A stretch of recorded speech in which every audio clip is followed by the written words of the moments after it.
is a destination designed for everybody, close enough to the city. So the idea with this new system of work now is you can work anywhere. And I think what's going to happen is people are definitely going to be living here a while and living in Manila and vice versa. So the idea is to come up with an affordable dream, maybe a 200-300 square meter lot ranging from 2 to 4 million, where you can build a 5 million home.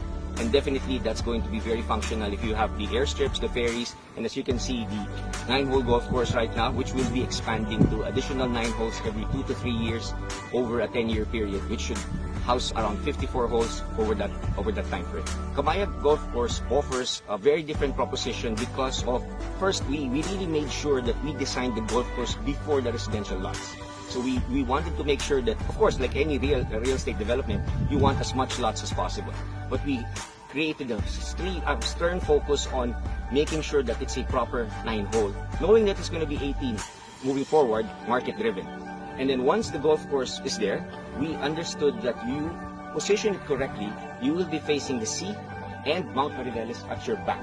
So at any point that you look at it, and it has a different feel in the morning and in the afternoon. So if you're finishing up your 9-hole game or your 18-hole game by around 5:30, you will be greeted by a fantastic view of the sunset reflecting by the sea. So I think the most important thing here is a lot of our buyers originally were not golfers, which includes me. Okay, so I'm just still at the early stage of learning how to play, but I'm pretty sure I'm going to fall in love with this game like everybody else. So the idea with this golf course is it provides that unique proposition of the views.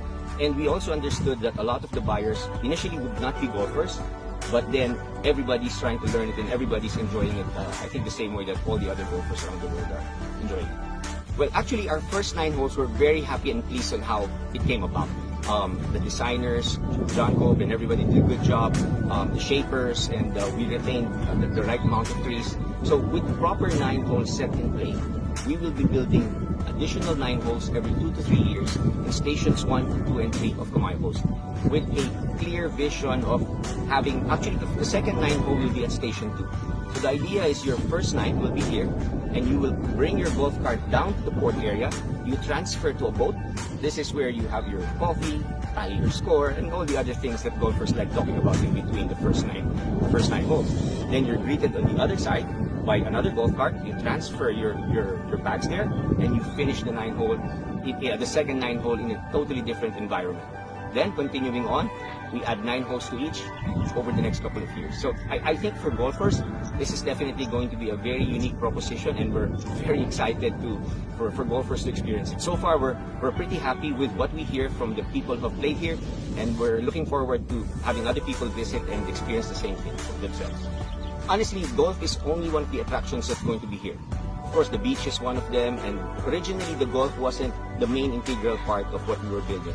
But now we understand that with all of these things put together, and with probability of city development, meaning actual living here, we really foresee it to be a bustling city, but not with the problems of traffic and everything else.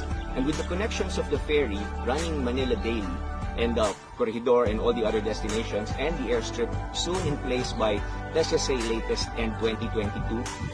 We should also have some minor commercial flights using ATR 42s. So we could probably be one of the most convenient ways to get to Boracay or Palawan for that matter. Not putting into perspective the fact that it could be one of the most affordable connections using a ferry in a plane. But the thing there is, it becomes platform. The whole thing becomes platform, and we still have enough commercial area to develop in this segment. And if I forgot to mention, we are a free port, so there are advantages on tax incentives in locating here for a general tourism approach. But at the end of the day, there will also be other businesses here that will probably be a functional economic create a functional economic activity. Like the airstrips will have flying schools, and then by creating the Golf Town commercial, we're probably going to attract some business process BPOs and other businesses of similar nature. So all in all, I think it's going to be a city development like never before. If there's a real template for it, we're reading what the market wants. And of course, because of the pandemic situation, actually became much more resilient, and even us as a company understanding the efficiency required to survive this. But I think we've heard the more of the difficult parts of the pandemic, and we're now gearing towards probably an exponential growth, understanding that the human behavior has gone through a natural.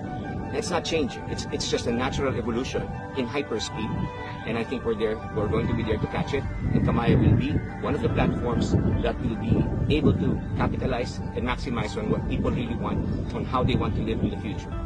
I think Camaya is worth a visit because it's so close to Manila. It doesn't cost an arm and a leg. You can go for a day trip. You can stay overnight.